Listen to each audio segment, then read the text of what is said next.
Okay guys, I ended up cutting this tie rod end off anyway. I mean, this thing was pretty beat up. And no matter how much pressure I applied up here to push down, it kept spinning. It kept spinning, kept spinning, kept spinning, kept spinning. And I put a clamp on it, C-clamp. I put a crowbar on it, or breaker bar. I mean, I applied pressure down up here, nothing. It just kept spinning. So I went back to what I did on the first one, and I cut it off. And I cut it off because I've already broken it, so I know that this new tie rod is going to go on. Now here's the thing. I look at this, and this gets to the end. This gets to the end of here, and it just, I got one hand, so I mean, it'll just screw right off on the end. It doesn't spin, nothing. Now I'm going to put some anti-seize on these bolts when I put them in there. Of course, I'm going to clean off the rod. Let me show you what that looks like. That's what the rod looks like. And the new one's going to go right on here. And I'm going to get on with my life.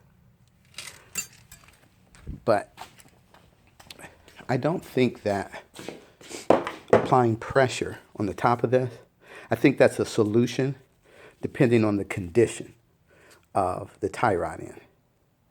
I think if you are in a situation where you're going to replace it and you end up having to cut it, just make sure you have the one that you're replacing it with available so that you can, when you cut this off, you pull it out, you can just put the other one on. And that's what's getting ready to happen here. This will go into the garbage. I mean, it was shot.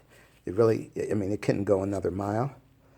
It really just shouldn't. I mean, it was on there. It was working, but I mean, this is done. Look at how much. Look how much I'm moving this. And when I pick this one up, the new one, I can't move it at all. I mean, I can't move it.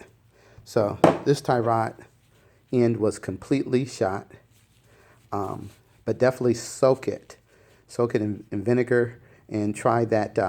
If you see my first video, you can try doing that sponge method, and that would break it up. And so in case you need to cut this off, you won't have any problems.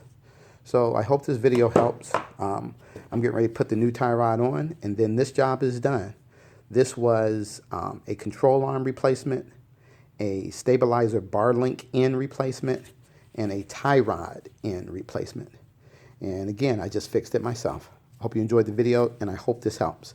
If you see this video and you have any questions, put in a comment. Hopefully you can get some answers. I know a lot of people were putting pressure on top of the old tie rod to release it, and I mean, I had pressure down on there. Nothing. This kept spinning.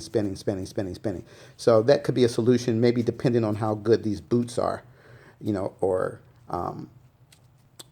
how well it's seated. But it didn't work for me, so I cut it. All right, guys. Hope you enjoyed the video.